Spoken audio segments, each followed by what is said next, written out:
others.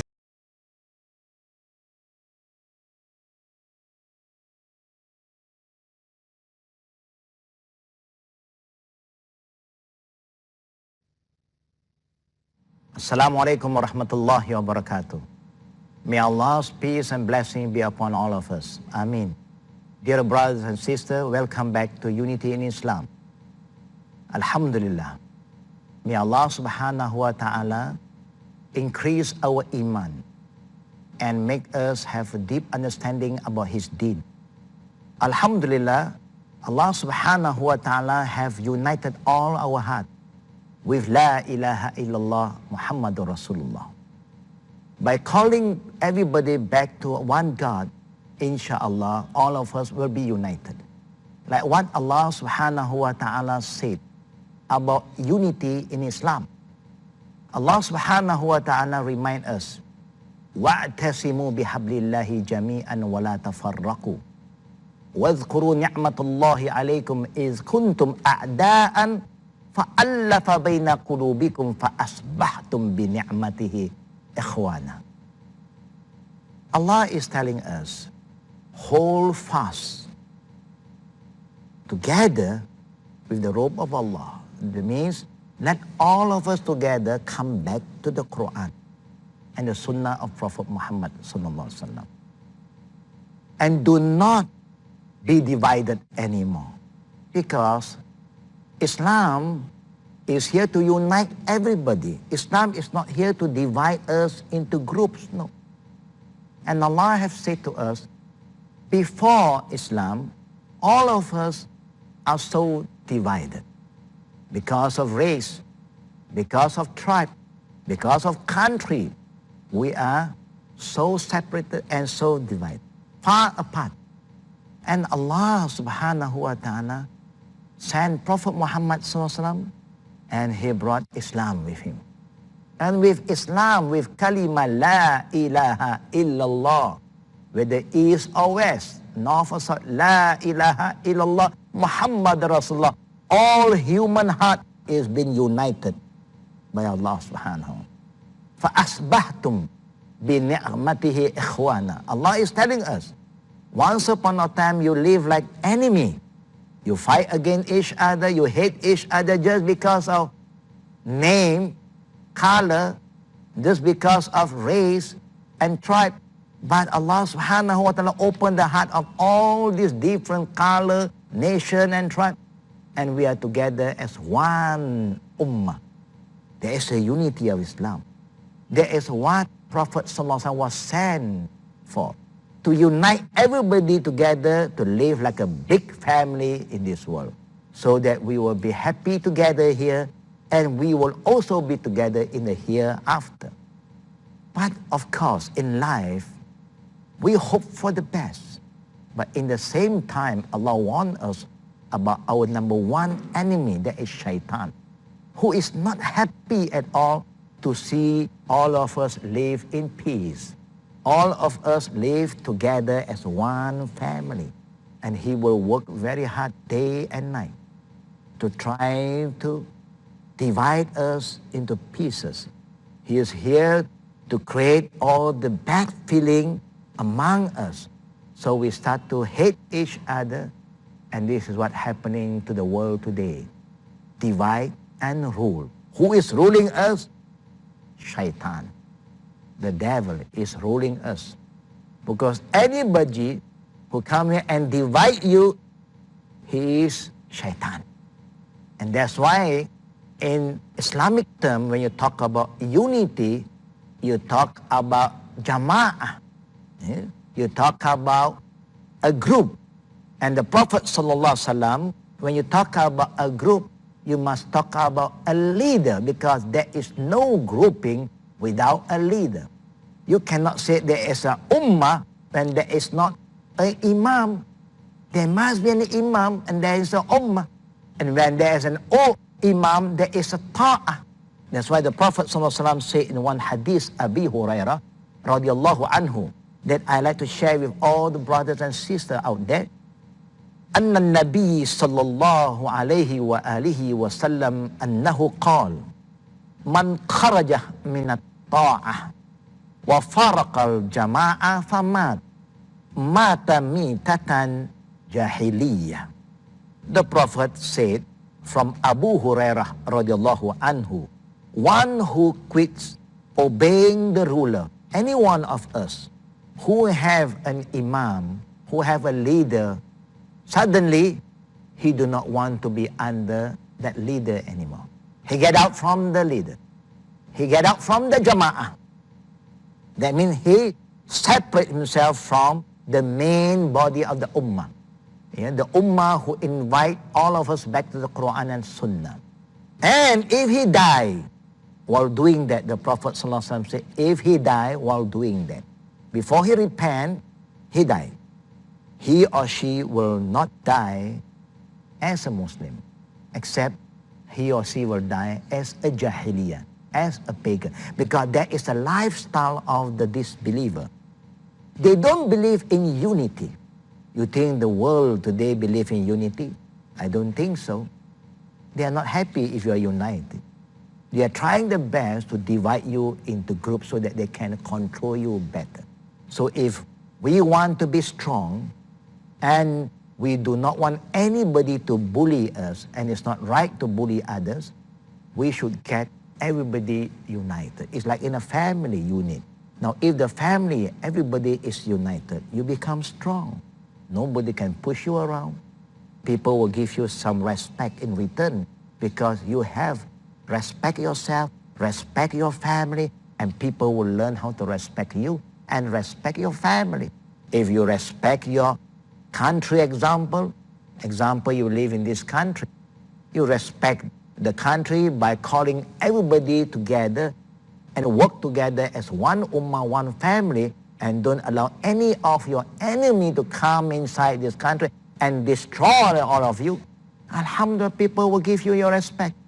People will learn how to respect you back. There is the beauty of unity in Islam. But again, brother and sister, everybody, every leader today is calling people to be united. Let us unite. But under what principle? You are going to unite human heart. With what rule? With what policy? Do you think you can unite human heart together with man-made law, man-made policy? It is impossible, brother and sister. Because all our hearts belong to Allah. The one who controls human heart is Allah. And only Allah can unite all the hearts. And there's no other way to call people back to unity except to call people back to Islam. Because Islam is peace. Islam is love.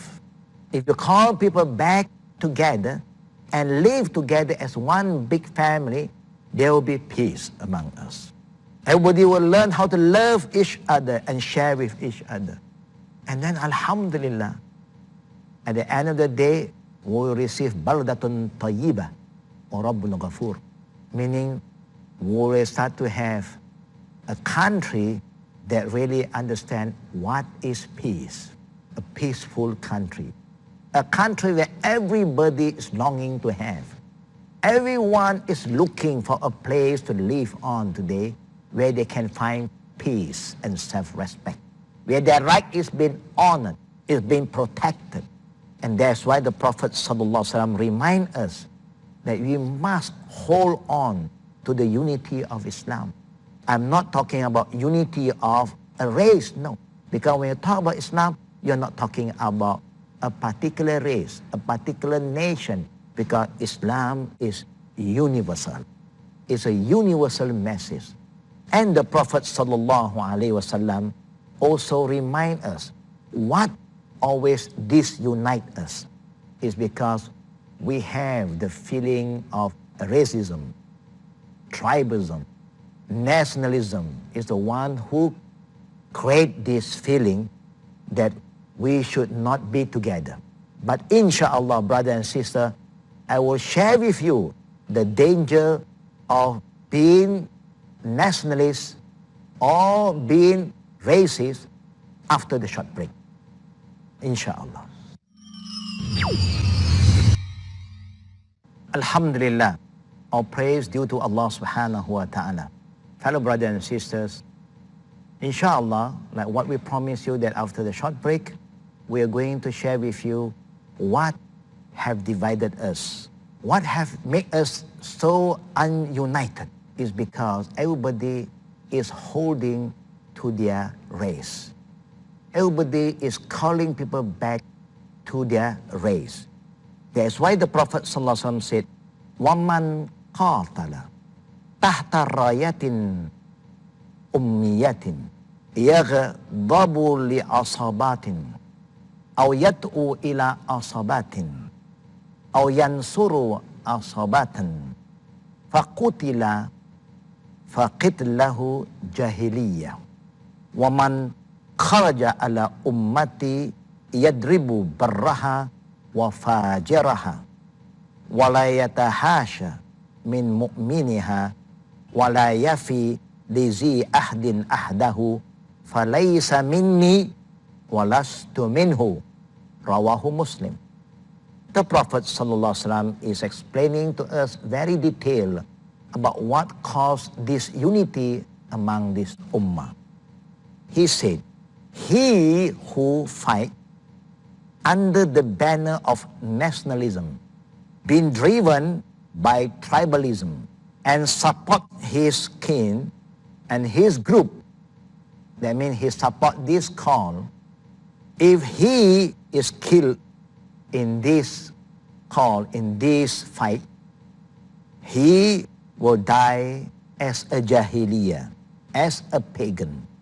Whoever attacked my ummah, killing the righteous people, people who call everybody back to Islam, people who call people back to unity, and the wicked of them, sparing not even those stand in faith, and then the people don't even show any mercy to these good people who is being calling people back to one ummah, to one nation, to be one big family, to believe in one God, that is Allah subhanahu wa ta'ala, and not fulfilling his promise made with those who have been given his pledge. We have made a lot of promises among ourselves, among neighbors, among friends, but we do not keep up with our promise. He has nothing to do with me, the Prophet said, that he will never accept us as his follower. And the Prophet said, and I have nothing to do with it. The Prophet will reject us. He will not recognize us. Now the cause of the disunity among fellow mankind today is because people are not calling everybody back to one God. And people are still talking about racism, nationalism, and also tribalism. Fellow brother and sister, let us understand the nature of who we are, that we are here as the children of Adam. We are no stranger to any one of us. And Allah have a reason that he made us into tribe and nation. Not to look down upon each other, humiliate each other, fight against each other, but lita'arafu, for us to get to know each other, compliment each other, help each other, respect each other. And then Allah said, the best among all of us is his taqwa. It's not because of his color, his name, his race, no. The best among all of you are those who have taqwa. Allah said in the Quran, Ya ayuhan nas, inna khalaqnakum min zakarin wa unsa, wa ja'alnakum syu'uban wa qabaila lita'arafu, inna akramakum indallahi atqakum. Allahu Akbar. O mankind, Allah is the one who created all of us from one, from Adam, and then from Eve. And from there, Allah make us into nation and tribe. Black, white, it's just a color. Brown, it's also another color. It's color. What is so superior about this color? Nothing. Why do Allah make us different? Allah knows best. And Allah said, لِتَعَارَفُوا, so that you get to know each other, respect each other, love each other, help each other, compliment each other. Inna akramakum indallah atqakum. The best among all of us in the sight of Allah is not because of your size, because of your wealth, because of your race and color, or even your name, but because you have taqwa. You have the right belief. You have the right faith, believing in the one God, the God of Adam, the God of Noah, the God of Abraham, the God of Isaac, the God of Ismail, the God of Moses, the God of Jesus, and the God of Prophet Muhammad sallallahu alaihi wasallam, and the God of every one of us. Allahu Rabbul Alameen. Allah, the creator and the sustainer of the universe. Hello, brother and sister. Islam is calling all of us to come back. Let all of us come back to the teaching of Islam and understand the beauty of this religion. That this religion belongs to Allah and for all of us. And Prophet Muhammad sallallahu alaihi wasallam is a prophet for all of us. And Islamic value is for all of us. Halal and haram is for all of us, not only apply to Muslim. That's why Allah said, Ya ayuhan nas, khulu mimma fil ardi halalan tayyiba. O mankind, eat what Allah have provided for all of us on this earth. That is halal and good. Allah never said, oh, you believe, you take halal food. Oh, you disbelieve, you take haram food. Allah never said that. Allah said, Qul ayyuhan nas. Yeah? Qul ya ayyuhan nas. Qulu mimma fil ardi halalan tayyiban. Allah is addressing every one of us, whether you are Muslim, you are not yet Muslim. Allah is talking to all of us because He is our true God. The God that can unite all of us together. The God that will never fail you. The God that is always with you. He always responds to your needs. The God that is so loving, so kind and forgiving. Even we have been so ungrateful to Him. Every day we commit sins against Him. Every day we disobey His command. Every day we show ungratitude, unthankful to whatever He has given us. But He, Allah Almighty, Ghafurur Rahim, Tawwabur Rahim, the all-merciful, the all-forgiving. And He is ready to accept whoever want to repent to Him. So it's time, fellow brothers and sisters. Let us come back and repent to Allah. Let us live together as one ummah. Let us stop having all the hatred, the anger among us. Let us stop pointing at others. Let us point back to ourselves. Who are we? Where are we going after this? What should I do now to make life a better